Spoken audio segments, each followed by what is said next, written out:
Oh, Seigneur. Que te demandons un retour, Seigneur. Oh, Jésus. Oh, Seigneur. Alléluia. Oh, la Maïta, la Koyaïta. Oh, Jésus.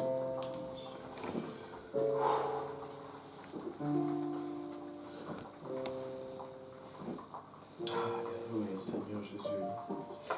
Merci, Jésus. Alléluia. Merci, Seigneur. Alléluia. Oh. Oh, Seigneur Jésus. Merci, Papa. Alléluia. Vous savez, il y a des milliers et des milliers de gens qui rentrent dans l'éternité sans espoir. Des milliers et des milliers de gens qui passent à travers cette vie sans avoir l'opportunité de le connaître. Et nous n'avons rien fait pour mériter ceci. Nous n'avons rien fait pour mériter sa présence. Alléluia. Alléluia. Et juste réaliser cette grâce, des fois, ça déborde, ça te dépasse. Alléluia. Merci Seigneur. Alléluia. Il est un Dieu fidèle, il est un Dieu juste. Alléluia. Il est un Dieu plein d'amour, plein de bonté. Amen. Alléluia. Merci Seigneur. Alléluia. Merci Seigneur Jésus. Oh Seigneur Jésus. Alléluia.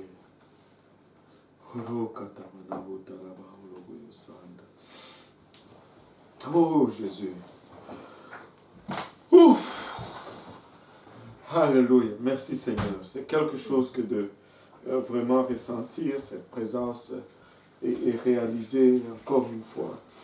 Je ne veux pas arriver à une place où j'oublie d'où Dieu m'a tiré. Tu ne veux pas arriver à cette place où tu commences à prendre l'œuvre de Dieu pour acquis, le salut de Dieu pour acquis. Tu sais, de temps en temps, nous devons nous rappeler d'où Dieu nous a tirés. De temps en temps, nous devons nous rappeler où est-ce qu'il nous a pris et comment il nous a secourus. Nous étions indignes, complètement indignes. Mais le Seigneur a été bon vis-à-vis de nous. Il a été fidèle lorsque nous étions infidèles. Et des fois, même dans nos marches, c'est pas toujours que nous sommes à la hauteur de ce qu'il attend de nous et de ce qu'il nous demande. Mais il ne cesse de renouveler sa grâce. Il ne cesse de renouveler sa miséricorde.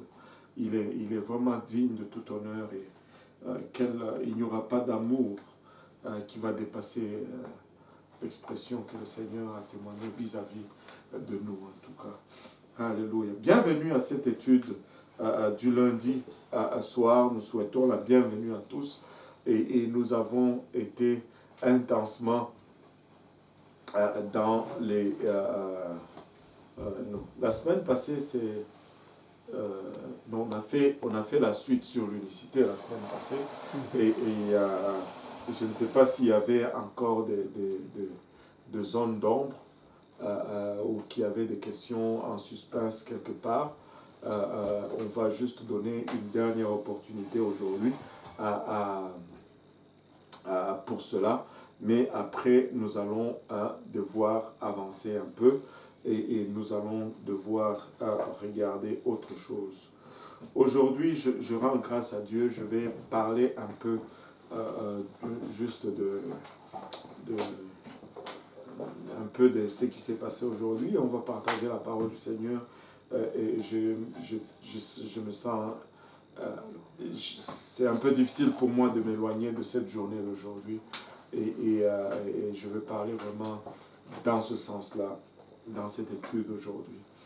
Mais avant d'entrer dans cela, s'il y a des questions encore, je pense que si vous envoyez des questions sur l'unicité, on va juste essayer d'y répondre. Il y en a encore? Non. Il y avait une qui a été donnée après l'étude. Ok, c'était quoi? C'était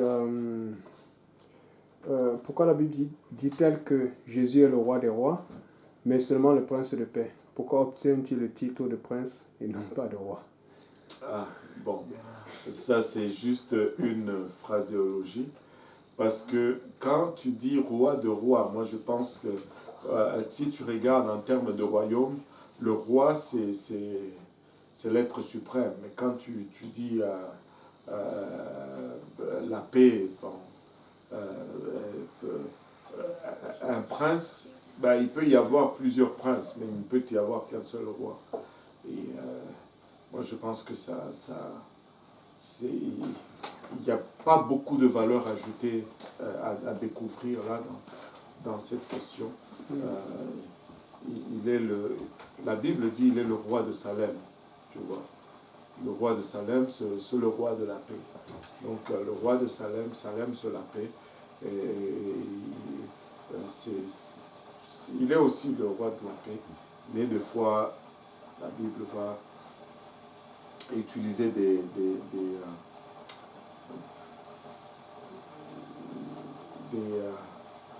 des expressions diverses, mais il n'y a pas nécessairement une valeur à prendre là-dedans. S'il y en a, je ne la connais pas vraiment. Et voilà. Alléluia. Donc, on peut avancer. Alléluia. Et s'il y en a, on va répondre peut-être aux individus individuellement. Alléluia. Aujourd'hui, ça a été une journée particulière. C'est pourquoi je suis encore habillé comme ça. Ce n'est pas un habillement normal pour l'étude biblique de lundi. Et c'était particulier parce qu'on a eu à faire le funérail de la maman de la sœur Bernadette aujourd'hui. Et nous continuons de les garder en prière. Et voilà. Donc, continuons de prier pour eux. Et c'était un jour particulier. Et le Seigneur m'a donné un peu de parler dans le livre de 1 Corinthiens 15. Et je dois vous avouer que ça n'a pas encore quitté ma tête. Et c'est de là que je vais parler encore aujourd'hui. Et j'ai déjà une fois dans mes prédications fait cette remarque. Mais je veux juste revenir là-dessus aujourd'hui alors qu'on partage sur cet événement qui est la mort. La mort, c'est probablement la chose la plus certaine dans la vie de tout le monde. Amen. S'il y a une certitude dans ta vie, c'est qu'un jour, tu vas mourir. Il y a des probabilités que tu finisses tes études. Il y a des probabilités que tu te maries. Il y a des probabilités que tu t'achètes une maison. Il y a des probabilités que tu t'enrichisses. Mais c'est une certitude que tu vas mourir. Vous pouvez vous asseoir ici, il y a des chaises. You can sit down. No, it's okay. You sit down. Non. Yohan, viens t'asseoir ici. Non, je vais t'asseoir. Viens t'asseoir. Vous tous là. Viens t'asseoir ici. Jonathan, viens.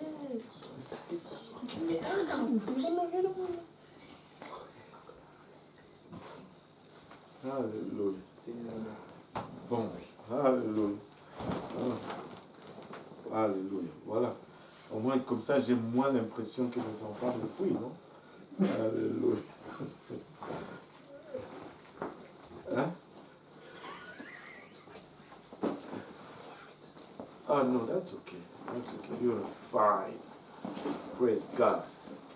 Alléluia. Donc, il y a plusieurs probabilités dans nos vies, mais il y a une certitude. Et la certitude, c'est la mort. Et vous savez, tous nous avons ce rendez-vous. Mais c'est dans la majorité des gens, c'est le rendez-vous que les gens préparent le moins possible. Et nous allons avoir des assurances pour toutes choses, mais pas pour la vie après la mort. Et même si nous avons cette certitude que la mort est marquée sur le calendrier de notre vie, nous vivons des fois en déni. Nous pensons que nous allons vivre à toujours et à perpétuité. Mais s'il y a une chose que nous devons nous préparer pour, c'est la mort, parce que c'est une certitude. Je vais mourir un jour, et tu vas mourir un jour, même si tu n'aimes pas l'entendre, tu vas mourir un jour, et je vais mourir un jour. Si le Seigneur ne tarde, nous allons tous mourir. Mais la parole de Dieu nous donne une consolation ici, en ce qui concerne la mort. Et dans 1 Corinthiens 15, le Seigneur commence à parler, plutôt Paul, le Seigneur, par Paul bien sûr, commence à parler de cette espérance que nous avons. Vous savez, la beauté d'être chrétien, vraiment, c'est l'espérance de la vie éternelle. La mort ne devait pas être un sujet de crainte pour nous. La mort devait être plutôt un sujet de réjouissance, un sujet de joie et d'assurance. Je me rappelle, il y a très longtemps, j'ai regardé un film pendant qu'on était au Congo. Il ne faut pas faire ces choses-là, c'est pas bon, il ne faut pas regarder n'importe quel film. Mais j'ai regardé un film qui était intitulé Delta Force. Et dans ce film, c'était question d'un avion qui était détourné.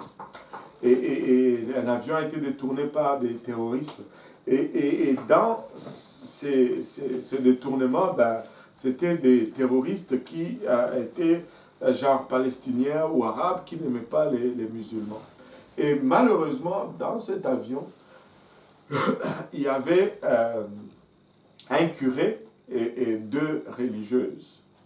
Et là, quand ils ont monté dans l'avion, et là, une des religieuses avait peur. Et là, elle a dit une phrase, en parlant avec les curés, en échangeant avec les curés. Une des religieuses, qui était un peu plus jeune que la plus âgée, a commencé à expliquer au curé que sa consoeur avait peur de l'avion. Et puis, elle a fait une blague, elle dit, elle veut bien aller au ciel, mais pas en avion. En d'autres termes, mourir par avion, c'était une peur pour elle. Vous savez, nous voulons aller tous au ciel. Mais savez-vous que si nous voulons aller au ciel, si le Seigneur ne revient pas bientôt, et nous devons mourir pour aller au ciel. Amen. Donc, nous regardons toujours la mort de façon un peu triste, mais nous, chrétiens, nous devons regarder la mort, pas avec crainte. Nous ne devons pas non plus nous réjouir de la mort. Ce n'est pas ce que je suis en train de dire. Mais nous ne devons pas vivre craintivement par rapport à la mort. La mort ne doit pas être un sujet de crainte. Et nous avons au fait cette espérance que même la mort ne peut pas nous retenir. Regardez, Paul qui commence à parler ici aux Corinthiens, dans le 12e verset, il dit « Or, si l'on prêche que Christ est ressuscité de mort, comment quelques-uns parmi vous disent-ils qu'il n'y a point de résurrection de mort? Laissez-moi vous dire, nous allons ressusciter. Et il y a une résurrection qui nous est promise, et le jour viendra où nous allons tous ressusciter. Si il n'y a pas de résurrection de mort, alors Christ non plus n'est pas ressuscité. C'est ce que Paul est en train de nous dire ici. S'il n'y a point de résurrection de mort, Christ non plus n'est pas ressuscité. Et si Christ n'est pas ressuscité, notre prédication est donc vaine et votre foi aussi est vaine. Écoutez, toute notre foi, toute notre croyance en tant que chrétien est basée sur un seul pivot, c'est que Jésus-Christ est mort et qu'il est ressuscité le 3e jour. Et c'est ça qui nous donne la plus grande assurance contre tout ce à quoi nous pouvons faire face aujourd'hui. La chose que nous craignons le plus que de toute chose, c'est la mort. Tu vas voir des gens qui vont épuiser leurs finances pour éviter la mort. Ils vont même, ils vont faire des choses, ils vont boire des breuvages nauséabonds pour éviter la mort. On est prêt à tout pour éviter la mort. Mais laissez-moi vous dire ceci, Jésus a vaincu la mort. Et parce qu'il a vaincu la mort, et parce que nous avons mis notre conscience en lui, nous sommes assurés que même si nous mourrons, nous allons ressusciter un jour. Amen. Amen.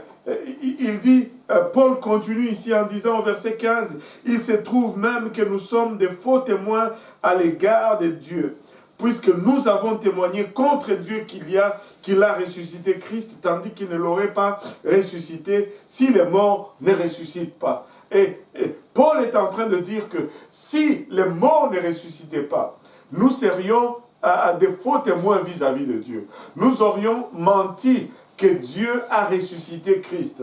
Parce que si les morts ne ressuscitent pas, alors Christ non plus n'est pas ressuscité. Paul attache cette conviction au pilier même du christianisme. Écoutez, si je suis chrétien, Paul est en train de dire en d'autres termes, c'est parce que Christ est ressuscité. Et parce que Christ est ressuscité, moi aussi je vais ressusciter. Alléluia. Il continue en disant, car si les morts ne ressuscitent point, Christ non plus n'est pas ressuscité. Et si Christ n'est pas ressuscité, votre foi est vaine, vous êtes encore dans vos péchés. Waouh! C'est-à-dire, si tu ne crois pas dans la résurrection de Jésus-Christ, tu ne peux même pas avoir tes péchés pardonnés. Oh, oh! C'est puissant. C'est très, très, très puissant. Alléluia. Le verset 18, il continue en disant, et par conséquent, aussi ceux qui sont morts en Christ sont perdus. Si c'est dans cette vie seulement que nous espérons en Christ, nous sommes les plus malheureux de tous les hommes. Écoutez, des fois, on nous accuse de ne pas être, je ne sais pas moi, de ne pas croire dans le surnaturel. Non, non, non. On croit dans le surnaturel. Je crois que je vais ressusciter. C'est déjà surnaturel. Mais laissez-moi vous dire ceci. Toute mon espérance en Christ n'est pas seulement dans cette vie. Et Paul nous donne un avertissement sévère ici. Il dit que si c'est dans cette vie seulement que nous espérons en Christ, en d'autres termes, si Jésus ne fait pas maintenant dans ta vie et tu commences à dire « Oh, moi, je ne veux plus tu es le plus malheureux de tous. » Si tu as prié et que Dieu dit non à ta requête de prière et que ça devient un sujet de détresse pour toi, c'est que tu es le plus malheureux de tous. En fait, tu ne peux même pas être consolé. Et Dieu est bon vis-à-vis de nous, qu'il nous donne et qu'il ne nous donne pas. Écoutez, au son de la trompette, toutes ces choses vont être rendues nulles ou néant. Toutes ces choses vont être vanité de vanité complètement. Nous avons l'espoir de la résurrection. Il dit, mais maintenant, Christ est ressuscité des morts et il est les prémices de ceux qui sont morts. Car puisque la mort est venue par un homme, c'est aussi par un homme qu'est venue la résurrection des morts. Dans mon étude biblique d'aujourd'hui, de cette semaine, cette question m'a été posée. Quant à savoir vraiment pourquoi seulement Jésus-Christ. Est-ce que vraiment juste l'acte de baptême efface les péchés de tout le monde? J'ai dit, mais bien sûr. Mais bien sûr. J'ai dit, mais ce n'est que justice et équilibre parfait de la part de Dieu. Puisque une seule personne a péché et que tous ont été condamnés. Ça serait injuste si Dieu avait laissé cela comme ça. Mais Dieu rétablit cela d'une façon élégante. Parce que par la justice d'une seule personne aussi, tous sont pardonnés. C'est phénoménal. Au fond, Paul va renchérir même en disant que, vous voyez, parce que si par le péché d'une seule personne, tous ont été condamnés, mais nous recevons pardon de nos péchés, de plusieurs péchés par l'acte de l'obéissance d'une seule personne. Donc nous sommes même gagnants. Jésus, le baptême peut effacer 10 millions de péchés. N'est-ce pas extraordinaire? Alléluia. Et comme tous meurent en Adam, de même aussi tous revivront en Christ. Mais chacun en son rang, Christ comme prémisse, puis ceux qui appartiennent à Christ lors de son avènement. Alléluia. Regardez. Regardez ceci. Je viens juste de voir cela. Je ne sais pas qu'est-ce qu'il y a de profond là-dedans. Mais regardez le verset 20. Il dit, mais maintenant Christ est ressuscité des morts. Il est le seul Christ, les prémices de ceux qui sont morts. Il est, lui, le seul Jésus, les prémices. Est-ce que ça veut dire que Jésus aussi devient 2 ou 3? Ça, je laisse ça seulement comme ça. Ce n'est pas parce que c'est écrit au pluriel qu'il est plusieurs. Amen. Il dit, et comme, mais chacun a son rang, Christ comme prémisse, au pluriel, puis ceux qui appartiennent à Christ lors de son avènement. Ensuite viendra la fin, quand il remettra le royaume à celui qui est Dieu et Père, après avoir détruit toute domination, toute autorité et toute puissance. Et l'unicité encore. On aurait pensé qu'on avait fini, mais on n'avait pas fini. Et il dit que Christ, après avoir fait cela, il va remettre le royaume à celui qui est Dieu et Père, après avoir détruit toute domination, toute autorité et toute puissance. Maintenant, regardez ceci. Jésus vient, il détruit toute domination et tout, et ainsi de suite. Et puis, pam, il remet le royaume à Dieu le Père. Amen. Allô? Amen. Amen. Alléluia. Donc, Jésus, il fait tout le travail et puis il remet le royaume à Dieu le Père. Bon, je vais exemplifier ici. Johan, viens. Alléluia. Disons que c'est lui Jésus, parce que moi je suis le Père et lui il est le Fils. Amen. Souris un peu, Jésus. Et oui, il a aussi le sang rouge. Alléluia. Maintenant, lui c'est le Fils. Amen. Mais moi, mettons que si on pense que dans ces versets ils sont deux, voilà. Lui, il va sur la terre, hein? Moi je suis au ciel, comme je suis le Père, hein? Je suis sur le trône, n'est-ce pas? Amen. Alléluia. Lui, hein? Il va sur la terre, il fait tout le travail. D'abord, si c'est vraiment ça, je ne suis pas vraiment un très bon père. Parce que je regarde la terre, je vois qu'ils ont péché, et puis je dis, bon, ils ont besoin d'être sauvés, et puis je regarde le prix qu'il faut payer pour les sauver. Il faut que quelqu'un soit battu, flagellé, crucifié, couronne d'épines, craché, rejeté, tout cela. Je dis, ok, fiston, toi tu vas aller mourir pour eux. Quel type de père cela ferait? Hein? Est-ce que tu es prêt à aller mourir pour eux? Alléluia. Et ce ne serait pas un bon exemple de papa. Bon, maintenant, mettons cela de côté. Continuons. Lui, il va, il fait tout. Et puis, ce verset nous dit ceci. Car... Non, attends.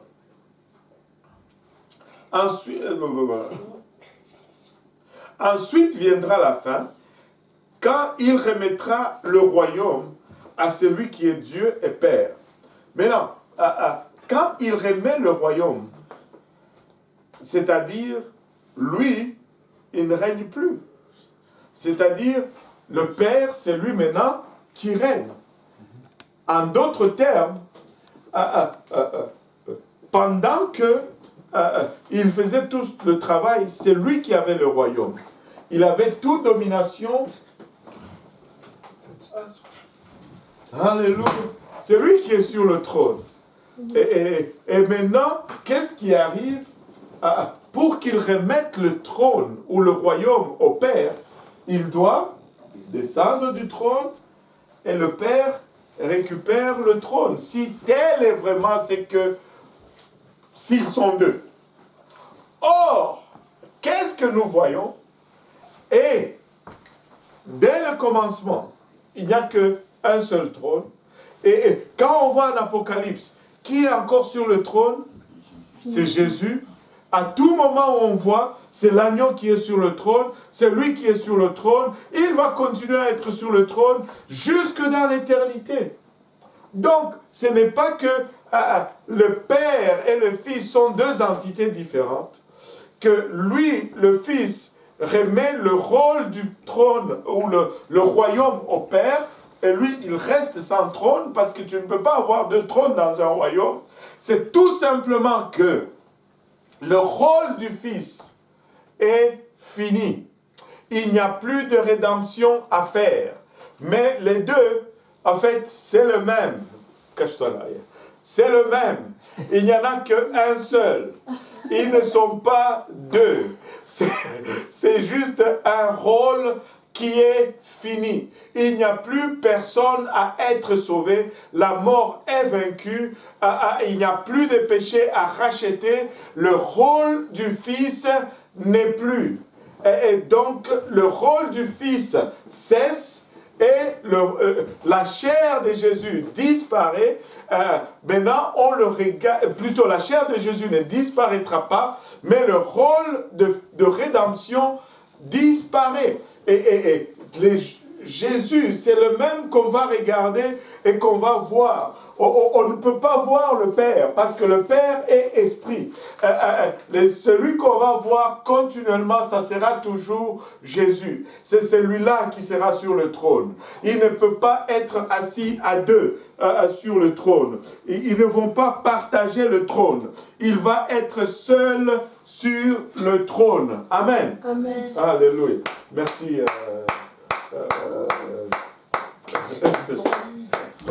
Ce n'est pas une personne qui remet un rôle à une autre personne, mais c'est plutôt juste un rôle qui vient de s'épuiser, de finir. Ce rôle n'est plus. Et là, on ne va plus avoir l'œuvre de rédemption et c'est fini.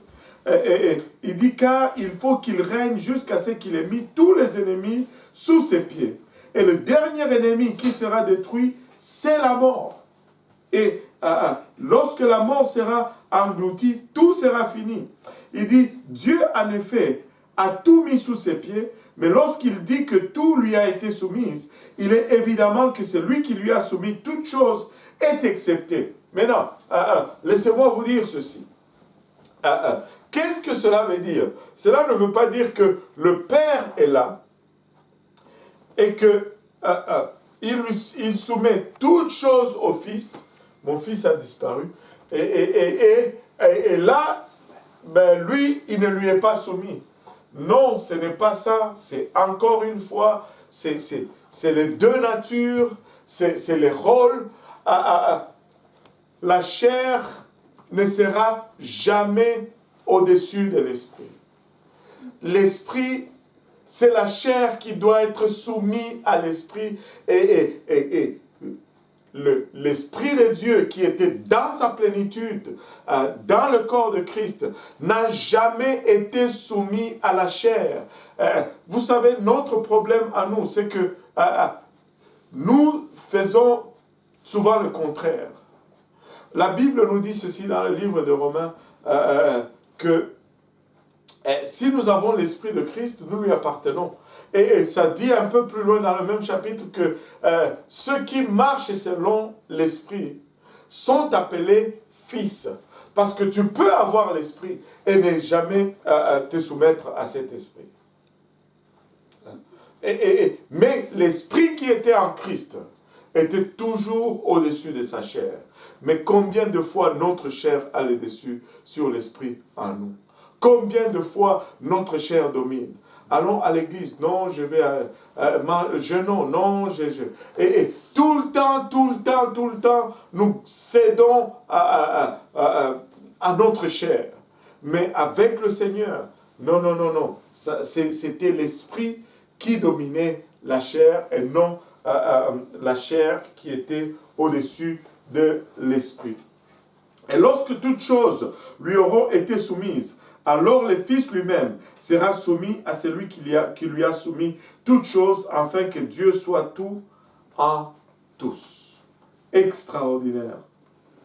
Autrement, Paul continue à dire, autrement, que feraient ceux qui se font baptiser pour le mort, si les morts ne ressuscitent absolument pas? Pourquoi se font-ils baptiser pour eux?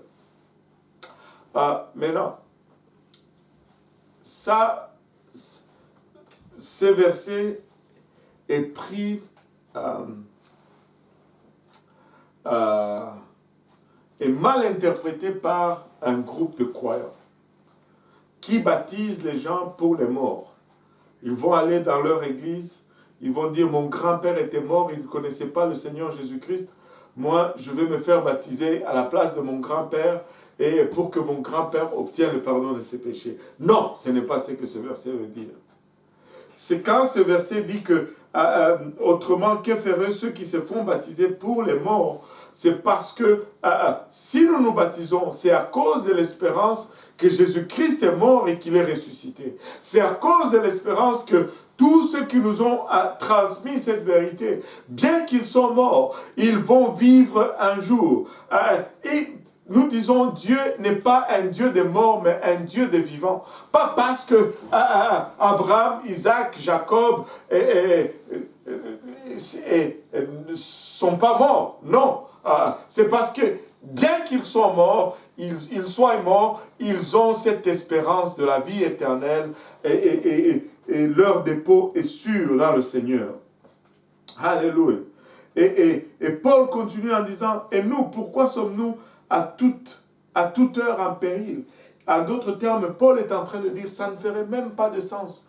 Pourquoi vais-je me faire souffrir autant s'il n'y a pas l'espérance de la vie éternelle, s'il n'y a pas l'espérance de la résurrection? Il dit, chaque jour je suis exposé à la mort. Je l'atteste, frère, par la gloire dont vous êtes pour moi le sujet en Jésus-Christ, notre Seigneur. Si c'est dans des vues humaines que j'ai combattu contre les bêtes à Éphèse, quel avantage m'en revient-il? Si les morts ne ressuscitent pas, mangeons et buvons, car demain nous mourrons. En d'autres termes, il est en train de dire, Paul pousse cela aussi loin que de dire ceci. Ça ne servirait à rien tous les sacrifices qu'on s'impose s'il n'y avait pas de résurrection de mort. Ça ne servirait à rien tous les efforts qu'on endure s'il n'y avait pas de résurrection de mort. Laissez-moi vous dire, nous n'allons pas sous terre comme ceux du monde qui y vont sans espoir. Nous y allons avec cette espérance que rien ne pourra nous retenir là au fond de la tombe. Nous faisons face à la mort avec une espérance de la victoire totale par la suite. Il dit, revenez à vous-même, comme il est convenable, et ne péchez point, car quelques-uns ne connaissent pas Dieu, je l'ai dit à votre honte. Paul est en train de dire, même parmi vous, vous êtes en train de servir Dieu, mais certains d'entre vous ne le connaissent même pas encore. Laisse-moi te dire ceci, tu dois le connaître. Amen. Amen. Tu dois le connaître. Et Paul va continuer comme ça, en donnant des exhortations et des exhortations et des exhortations. Je vais, juste pour le besoin de temps, et parce que je vais toucher à la fin, il dit, car, au verset 50, il dit ceci, car, il dit, ce que je dis, frère, c'est que la chair et le sang ne peuvent hériter le royaume de Dieu, et que la corruption n'hérite pas l'incorruptibilité. Voici, je vous dis un mystère. Nous ne mourrons pas tous, mais nous serons changés. En un instant, en un clin d'œil, à la dernière trompette, la trompette sonnera et les morts ressusciteront incorruptibles. Et nous serons changés, car il faut que ce corps corruptible revête l'incorruptibilité et que ce corps mortel revête l'immortalité. Lorsque ce corps corruptible aura revêtu l'incorruptibilité et que ce corps mortel aura revêtu l'immortalité, alors s'accomplira la parole qui est écrite: la mort a été engloutie dans la victoire. Ô mort, où est ta victoire? Ô mort, où est ton aiguillon? L'aiguillon de la mort, c'est le péché, et la puissance du péché, c'est la loi. Mais grâce soit rendue à Dieu qui nous a donné la victoire par notre Seigneur Jésus-Christ. Ainsi, mes frères bien-aimés, soyez fermes, inébranlables, travaillant de mieux en mieux à l'œuvre du Seigneur, sachant que votre travail ne sera pas vain dans le Seigneur. Paul, en conclusion de ce chapitre, Paul nous dit ceci. Il nous dit, il y aura une trompette qui va sonner.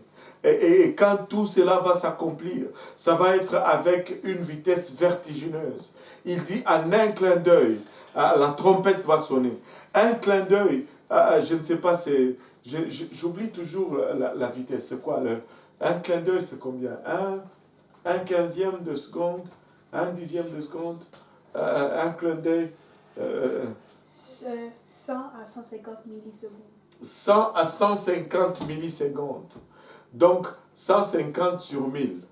Donc, 15 centièmes de seconde. Ouais. 15 centièmes de seconde. Pardon. Une seconde, c'est 2. Maintenant, tu prends ça, tu fais fois 100 et tu divises. Non, tu fais fois 15 et tu divises par 100. Donc, tu fais un quinzième de seconde, c'est 15 centièmes. 15 centièmes, je vais faire un peu, divisé par 5, ça fait 3 vingtièmes. 3 sur 20, ça fait quoi, les matheux là 3 sur 20, 3 divisé par 20, ça fait 0.06. 0.15. Bon, ouais, c'est 15 centièmes. Oh, il est plus vite que moi. 15 centièmes, ça fait 0.15. Ouais, 0.15. C'est-à-dire, quand... C'est comme bip. Ouais, c'est comme... Vraiment, c'est comme bip. Non, c'est même pas comme bip. Bip, c'est trop long. C'est comme... Bon, c'est déjà passé. et laisse-moi te dire, ce que j'essaie de te faire comprendre, c'est ceci. Tu n'auras pas le temps même de dire Jésus. Tu n'auras pas le temps de dire pardonne-moi mes péchés. S'il faut que tu te répandes, c'est aujourd'hui.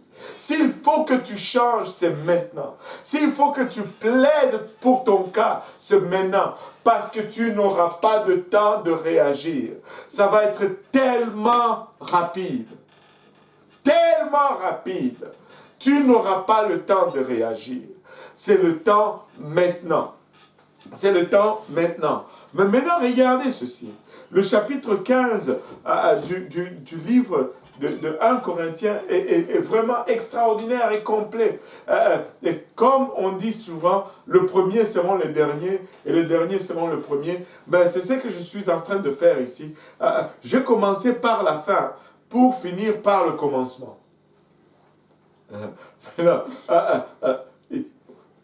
Paul, dans ce même chapitre, il nous donne le package complet. Il nous parle de cette espérance que nous avons, que nous ne mourrons pas comme ceux qui n'ont pas d'espoir, mais à l'ouverture de ce chapitre, il nous donne comment obtenir cet espoir. Il nous parle de comment obtenir l'espoir. Et c'est ce que je veux partager également avec vous aujourd'hui. Nous sommes de ceux qui ne meurent pas sans espoir. Mais si tu n'as pas encore cette espérance, voilà comment tu obtiens cette espérance. Tu n'as qu'à commencer ce chapitre par le début. Il dit ceci: je vous rappelle, frères, l'évangile que je vous ai annoncé, que vous avez reçu, dans lequel vous avez persévéré et par lequel vous êtes sauvés, si vous le retenez tel que je vous l'ai annoncé, autrement vous auriez cru en vain. Paul parle énormément d'espérance dans ce chapitre, mais il s'assure au début de ce chapitre qu'il nous donne le moyen comment obtenir cette espérance. Écoute, l'espérance nous l'obtenons par le moyen de l'évangile. C'est l'évangile qui nous met en Christ et c'est l'évangile qui fait que nous allons ressusciter lorsque Jésus ressuscite. Il nous dit: je vous rappelle, frères, l'évangile que je vous ai annoncé, que vous avez reçu, dans lequel vous avez persévéré. Alléluia. Alléluia. Il vient nous rappeler cela. Il dit: par lequel vous êtes sauvés. Nous sommes sauvés de la mort par l'évangile. C'est la puissance de l'évangile qui nous permet d'être ressuscités. De nous ressusciter plutôt. Et si vous le retenez tel que je vous l'ai annoncé, en d'autres termes, cet évangile, nous devons la retenir tel que ça nous a été annoncé, autrement notre croyance sera vaine. Écoutez, ceux qui vous disent que croyez seulement et vous êtes sauvés, ils sont menteurs. Ça prend l'obéissance à l'évangile pour être sauvé. La foi à elle seule ne va pas te sauver. C'est la foi par l'obéissance à l'évangile qui nous sauve. Il dit: je vous ai enseigné avant tout, comme je l'avais aussi reçu, que Christ est mort pour nos péchés, selon les Écritures, qu'il a été enseveli et qu'il est ressuscité le 3e jour, selon les Écritures. Et c'est ça l'évangile, la mort, l'ensevelissement et la résurrection de Jésus-Christ. Alléluia. Et c'est cet évangile qui nous sauve. C'est cet évangile qui nous donne l'espérance. Je ne veux pas aller 6 pieds sous terre si je ne suis pas déjà allé à quelques mètres sous l'eau et que le nom de Jésus-Christ est invoqué sur moi. Je ne veux pas aller 6 pieds sous terre si je ne suis pas déjà allé dans l'eau et que je suis ressorti de cette eau. Vous savez, quand on baptise quelqu'un, on est en train de pratiquer au fait ce qui va arriver à la fin. On pratique la mort, c'est-à-dire notre repentance, on pratique l'enterrement, c'est-à-dire notre baptême, et on pratique la résurrection. Tu ne sauras pas ressusciter de la mort si tu n'as pas pratiqué cela avant. Et la seule façon de pratiquer cela, c'est par le moyen de l'évangile. C'est par le moyen de l'évangile. Mon frère, ma soeur, tu dois te repentir. Mon frère, ma soeur, tu dois être baptisé au nom de Jésus-Christ pour le pardon de tes péchés. Mon frère, ma soeur, tu dois recevoir le don du Saint-Esprit avec l'évidence de parler en langue. C'est seulement là et seulement que tu es sûr que lorsque tu entres sous terre et que tu as cette certitude qu'au son de la trompette, tu vas réjaillir de cette terre. Tu ne veux pas faire face à cette vie sans cette assurance. Tu ne veux pas aller à travers cette vie sans avoir garanti le fait que tu vas sortir de cette terre. Alléluia. La mort, alléluia, n'est plus un élément de crainte si on a déjà pratiqué l'évangile. En fait, on peut faire face à la mort parce qu'on a fait face à la mort. On peut faire face à la mort parce qu'on a fait face à la mort. Alléluia. L'évangile nous appelle à mourir en nous-mêmes. L'évangile nous appelle à être ensevelis. Et l'évangile nous appelle à ressusciter de nouveau et à vivre. Alléluia. Pleinement pour le Seigneur. Il faut que tu meures encore et que tu renaisses pour que lorsque tu meurs, que tu puisses renaître à nouveau. Alléluia. Et c'est vraiment ça que j'avais à cœur de vous partager aujourd'hui. Depuis un temps, il y a urgence dans l'air. Peuple de Dieu, s'il y a un temps où nous devons vraiment mettre nos soucis, nos préoccupations de côté et nous préoccuper des âmes, c'est maintenant parce que le Seigneur revient très, très, très bientôt. Nous ne soyons pas distraits. Même le Covid-19, que ça ne soit pas une distraction. On peut être même tellement distrait avec cet élément de signe de temps aujourd'hui qu'on passe à côté de ce que nous sommes en train de faire. Nous rendons grâce à Dieu parce qu'aujourd'hui, encore, il y a quelqu'un qui s'est fait baptiser cet après-midi. Nous remercions le Seigneur pour cela. Mais plus que jamais, nous devons être attelés à ce que plus de gens rentrent dans l'Évangile, obéissent à l'Évangile, parce que les temps sont vraiment très, très, très courts. Voilà ce que j'avais à partager pour aujourd'hui. Je ne sais pas s'il y a des questions. Amen. Alléluia.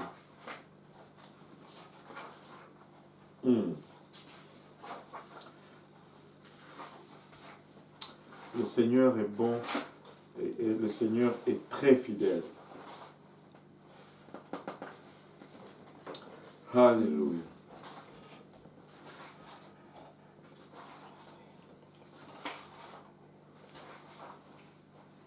Alléluia. Alléluia. Il n'y a pas de questions aujourd'hui, Pasteur Yannick. Non. Tout le monde est sous conviction. Alléluia. Amen. Restons sous conviction.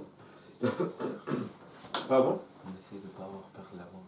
On essaie de ne pas avoir peur de la mort, comme on dit. Alléluia. Ce qu'on va faire, c'est qu'on va prendre un temps pour prier un peu. On va prendre un temps pour prier parce que je veux dire ceci.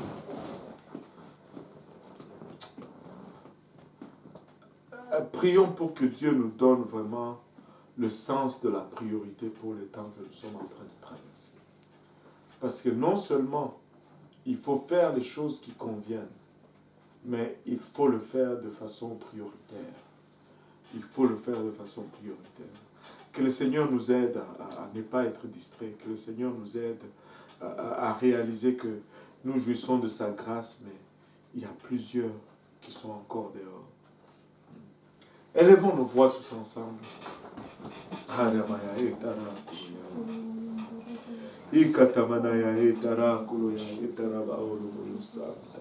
Si nous pouvons nous lever tous ensemble, juste pour un moment, si nous pouvons élever nos voix vers le Seigneur, juste ouvrir nos cœurs et le laisser nous sonder, le laisser vraiment nous rencontrer là où nous sommes au lieu de nos besoins. Papa, nous voici humblement devant toi, Seigneur Jésus-Christ. Père éternel, nous voulons, Papa, Ilavachata, venir, Papa, à nu devant toi. Papa, que tu nous sondes aujourd'hui et que tu nous connaisses, Papa. Papa, que tu nous aides, Papa, à faire, Papa, une introspection de nous-mêmes, Seigneur. Afin que nous puissions réaliser réellement ce qu'il y a à l'intérieur de nous. Afin que nous puissions te prioriser, ô Éternel, et prioriser ton œuvre, Seigneur. Papa, Ilavachata, aide-nous à ne pas être préoccupés par nous-mêmes, Seigneur Jésus-Christ. Aide-nous, Papa, à quitter le centre de notre vie, Papa, à y placer la mission que tu nous as confiée, Seigneur Jésus-Christ. Papa, Ilavachitara, Koloyaetara, Keleyaeta. Papa, baptise-nous, Papa, avec un nouveau baptême, Papa, de compassion pour les âmes, Seigneur. Permets-nous, Papa, de prier, de pleurer, Papa. Pour ceux, Papa, qui vont, Papa, en enfer, jour après jour, Seigneur Jésus-Christ. Papa, tu ne nous as pas donné un esprit de crainte ni de timidité, Papa. Tu nous as donné un esprit de zèle, de sagesse, Papa, et d'assurance, Seigneur Jésus-Christ. Papa, que l'élément de la mort, Papa, ne soit pas un sujet de crainte pour nous, Seigneur. Parce que nous avons cette assurance en toi, Père, que lorsque même nous mourrons, Papa, nous vivons avec toi. Paul déclare tout haut, Seigneur Jésus-Christ, que mourir, c'est un gain, Seigneur Jésus-Christ. Amène-nous à cette place, Seigneur Jésus-Christ, où nous pouvons regarder, Papa, à ce rendez-vous, Papa, non comme un sujet de crainte, Papa, mais juste un sujet de motivation, Papa, pour travailler pour toi davantage aujourd'hui, Seigneur Jésus-Christ. Papa, Ilavashitara koloyaeta. Ore katamanayaetara kolomayaita. Iroko toroyoetara keleyaetara baolo boyosada. Aide-nous, Père, à réaliser, Papa, Ilavashata, qui nous sommes et qui tu es, Seigneur Jésus-Christ. Qui nous sommes en toi, Papa. Et c'est quoi la raison, Papa, pour laquelle nous sommes ici, Seigneur. Papa, que ton œuvre prenne le devant, Seigneur. Papa, un peu de temps, temps, Seigneur Jésus-Christ, rien de tout ceci ne va compter, papa. Aide-nous à te prioriser, Seigneur. Aide-nous, papa, à te mettre à l'avant-plan. Aide-nous, Seigneur Jésus-Christ, papa, à faire, papa, il avachata selon ce que tu demandes, ô Éternel. Papa, tu nous promets, papa, ta protection. Papa, tu nous promets que tu ne nous délaisseras jamais. Que dans ce monde, papa, tu rencontreras tous nos besoins, Seigneur Jésus-Christ. Papa, mais ne nous laisse pas focuser, papa, sur, papa, ces besoins matériels, Seigneur. Mais permets-nous, Seigneur Jésus-Christ, d'être concentrés sur ton œuvre, Seigneur Jésus. Oro katamanaya itara keleaeta. Oro katamanaya itara keleaeta. Ori kataraya itara koloyaeta. Oro kotomanaya itara keleaeta. Un peuple à ton nom, Seigneur Jésus-Christ. Un peuple à ton nom, Papa. Alléluia. Un peuple à ton nom dans notre ville. Un peuple à ton nom dans notre province, Papa. Un peuple à ton nom, Papa. Il a vachitara. Keremaya itara kuloya itara baolo moyosanda. Irakete manaya itara kuloya itara bayaonda. Oreka taraya itara kilaya itara baolo moyosanda. Ikoto manaya itara baolo moyosanda baolo moyosanda. Aide-nous, papa, à être alerte, Seigneur. Aide-nous, papa, il a vachata, à être conscient, papa, de ton œuvre. Aide-nous, papa, à être conscient du temps, Seigneur. Aide-nous, papa, il a vachata. Accorde-nous les ailes et l'audace, Seigneur Jésus-Christ, papa. Alléluia. Alléluia, Jésus. Battons nos mains pour le Seigneur. Battons nos mains pour le Seigneur Jésus. Qu'il nous aide, qu'il nous aide, qu'il nous aide. Alléluia. À faire sa volonté, il a vachata. À vivre tous les jours comme si, alléluia, c'était notre dernier jour, à être appliqué à son œuvre quotidiennement. Oh papa, aide-nous dans nos faiblesses. Aide-nous dans nos faiblesses, papa. Aide-nous à ne pas être moindrement distrait, Seigneur Jésus. Au nom de Jésus. Alléluia. Je vais rappeler encore une fois à nos programmes donc, soyez connectés demain pour notre réunion de prière à partir de 22h et le mercredi, notre étude biblique au milieu de semaine et le vendredi à J-Péniel et le jeudi, les études bibliques au milieu de semaine. Ah, il y a la semaine de jeûne? Tous les jours, il y a des activités sur Zoom pour les jeunes. C'est Facebook Live? Ok. C'est Facebook Live? Ok, c'est Facebook Live. Alléluia. Et voilà. Donc, n'oubliez pas, pour le Guatemala, nous nous sommes engagés à lever 3000 faites-nous savoir si le Seigneur vous a parlé et que vous allez participer et nous allons communiquer avec Bishop Woodward pour faire part de ce que nous voulons faire aussi pour le Guatemala. Amen. Et que le Seigneur vous bénisse. Alléluia. Et soyez prudents. Et bientôt nous allons sortir du confinement. Amen. Alléluia. Que le Seigneur vous bénisse.